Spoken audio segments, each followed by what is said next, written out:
Alberto Espina, para conocer detalles respecto a lo que fue este encuentro de la Comisión de Defensa. ¿Cómo está, ministro? Muy buenas tardes. ¿Se nos podría entregar algunos detalles respecto a lo que fue detalles de lo que se entregó en esta Comisión de Defensa?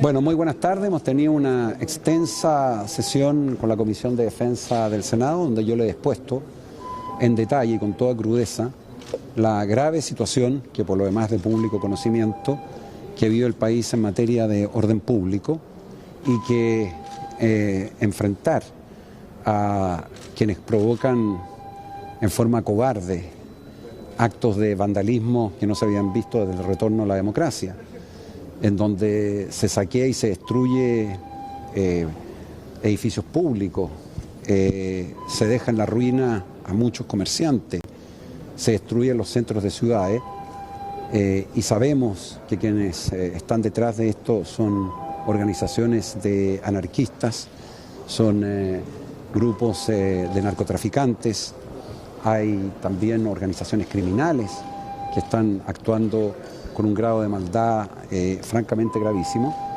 Y nosotros lo que hemos pedido y le hemos dicho, que frente a un hecho de esta gravedad es imprescindible resguardar la infraestructura crítica del país. ¿Qué es la infraestructura crítica del país? La infraestructura crítica del país son fundamentalmente los servicios básicos.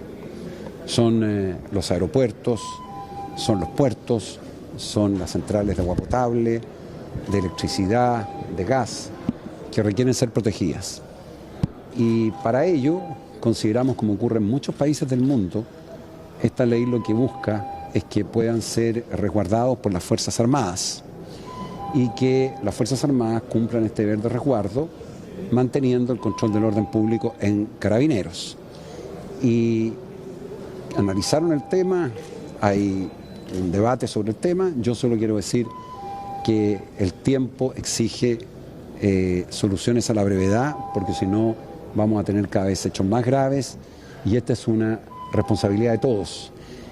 Quiero agregar que aquí se supone que esto, alguien ha dicho, mira, es que es responsabilidad solo del gobierno. No, esta es responsabilidad de los tres poderes del Estado. Los tres poderes del Estado son los que tienen responsabilidad frente a los ciudadanos que están sufriendo estos ataques, actuar. Y por lo tanto estamos nosotros absolutamente jugados para que el Parlamento colabore. Siempre la responsabilidad va a ser del Poder Ejecutivo, nosotros lo sabemos, pero esto no sale sin un apoyo irrestricto del Parlamento porque requiere ley de la República. Pero sin entrar en detalles, ¿existe riesgo efectivo de instalaciones? ¿Hay antecedentes a ese respecto que obliguen a requerir a las Fuerzas Armadas?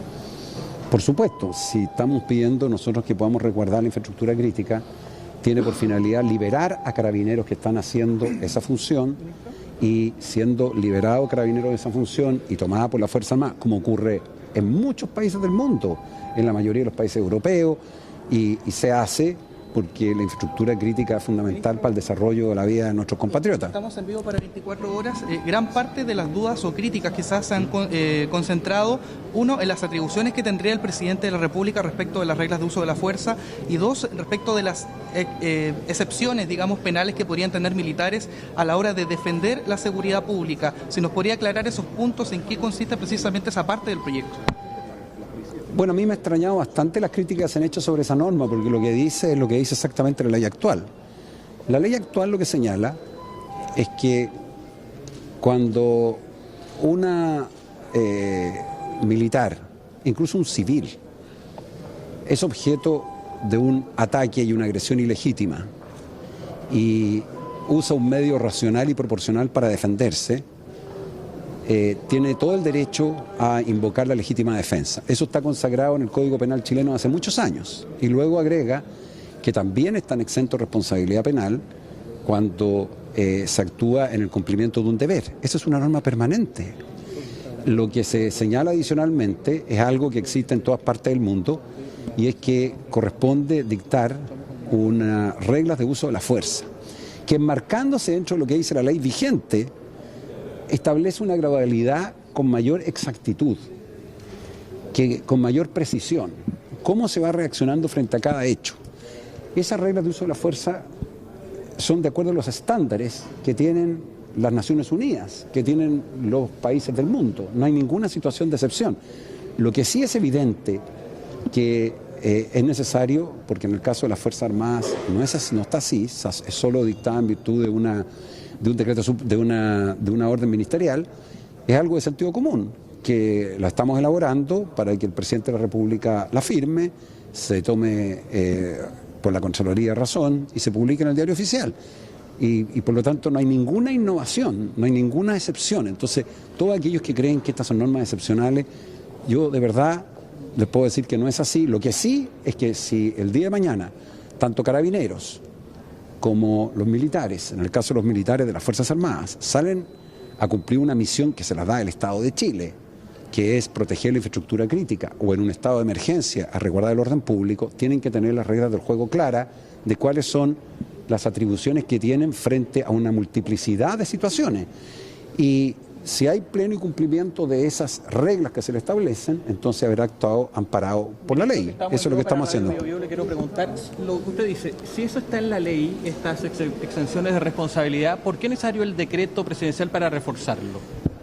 Es que Carabineros tiene hoy día un decreto supremo sobre reglas de uso de la fuerza. En todos los países del mundo, de hecho, lo tienen. Y de hecho les quiero contar que en las Fuerzas Armadas lo tienen, solo que es del año 2012 y es una resolución de un ministro.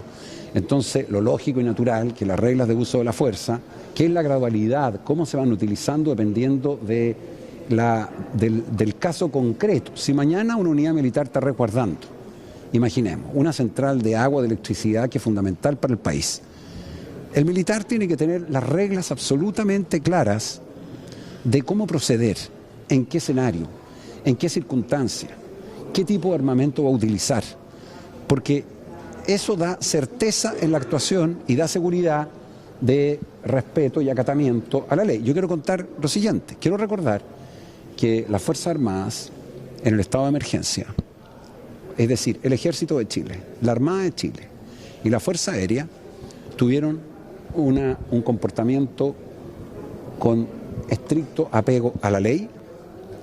Adicionalmente, lo hicieron con responsabilidad, con profesionalismo, y los casos en que hubo fallecidos, que son 3, y que hubo heridos, que son 3 o 4, puedo equivocarme en el número de los heridos, que puede ser un poco más, todos ellos están siendo investigados por la justicia ordinaria, y la defensa de los militares la ha asumido la Defensoría Penal Pública, pero frente a una situación de esa gravedad, yo creo que las Fuerzas Armadas actuaron con total responsabilidad y tienen y cuentan con el más completo y absoluto respaldo del gobierno y, por supuesto, del presidente de la República. ¿Carabineros está sobrepasado, tal como dijo en la mañana en la Comisión de Defensa de la Cámara? Sí, yo reitero lo que he dicho. Carabineros está sobrepasado y la razón es evidente, porque el grado de violencia, la cantidad de atentados, los ataques que se producen son de una cantidad muy superior a lo que un país está preparado para enfrentar. Tenemos en todas las ciudades simultáneamente ataques a los cuarteles policiales, el mismo momento que se destroza y se destruye los centros de las ciudades, que se atacan los centros de abastecimiento. Entonces, Carabineros, obviamente, de acuerdo a lo que es un estado de situación regular o normal, no puede cumplirla, dado que estamos frente a una situación excepcional del grado de violencia. Pero si nosotros creyéramos que Carabineros puede cumplir su función en todos los ámbitos, no estaríamos pidiendo simplemente que las Fuerzas Armadas puedan dedicarse a resguardar la infraestructura crítica del país, si es algo que ocurre en todas partes. Entonces yo quiero pedir que lo hagamos con los parlamentarios trabajando juntos, porque siempre las ideas se mejoran, pero es fundamental hacerlo porque yo creo que si este clima de violencia se sigue acentuando, realmente se va a ver cada vez más deteriorado lo que es el mínimo y razonable orden público que los ciudadanos tienen obligación de exigirle a un país. Usted acaba de hacer una muy buena explicación jurídica respecto de lo que se refiere al eximente de responsabilidad. En términos simples, los militares que participen en el resguardo de la infraestructura crítica no tienen inmunidad, eso es, ¿no?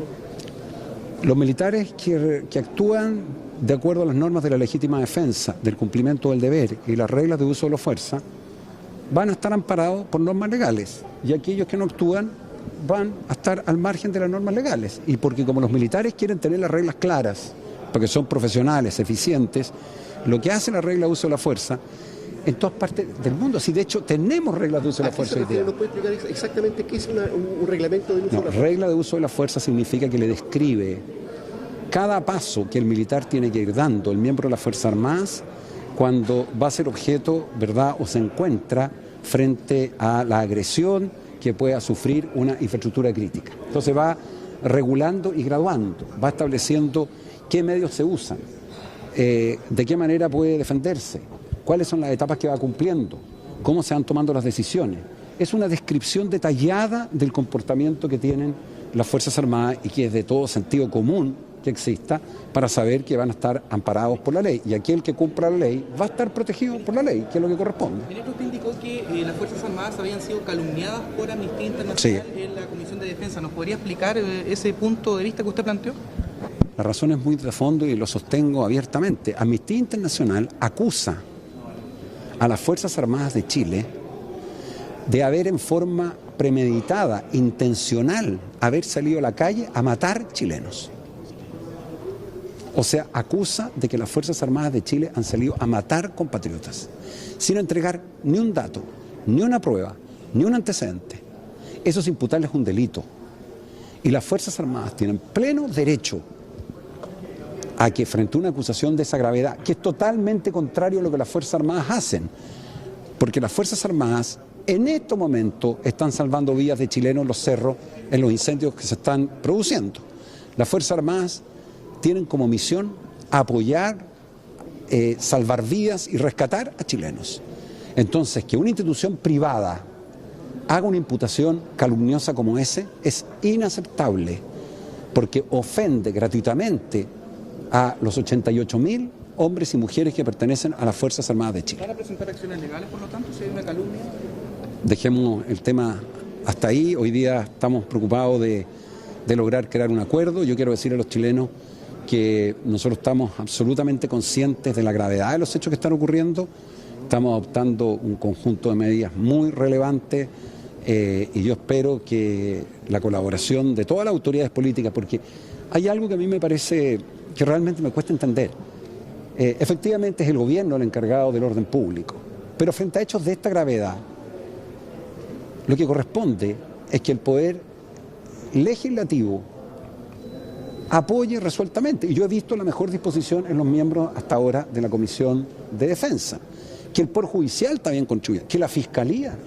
Si la Fiscalía tiene cientos y miles de casos que le han llegado, y yo creo que la labor de la Fiscalía está muy lejos de lo que uno espera frente a la gravedad de los hechos que han ocurrido. Ministro, hoy en día las Fuerzas Armadas están total y completamente subordinadas al poder del presidente de la República, y se lo pregunto porque hace algunas semanas, cuando se suponía que se podía decretar estado de excepción, hay personas que dicen que el Ejército o las Fuerzas Armadas pidieron ciertas garantías y que no quisieron.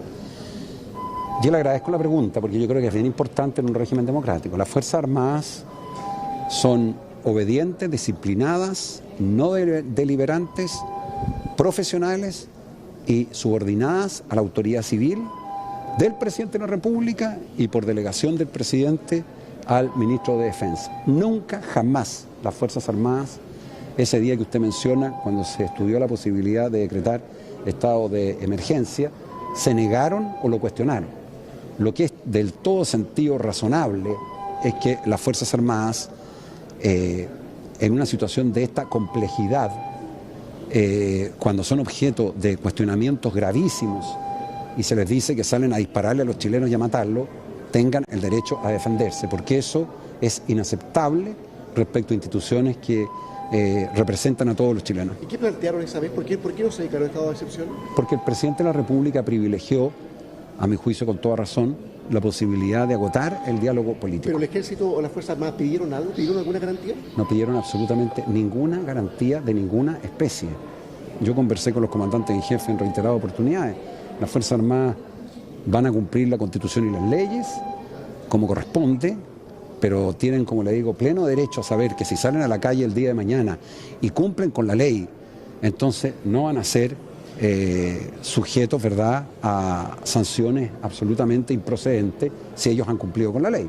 Y eso es lo que ocurre en cualquier país en donde queremos que las Fuerzas Armadas puedan hacer su labor adecuadamente. Muchas gracias.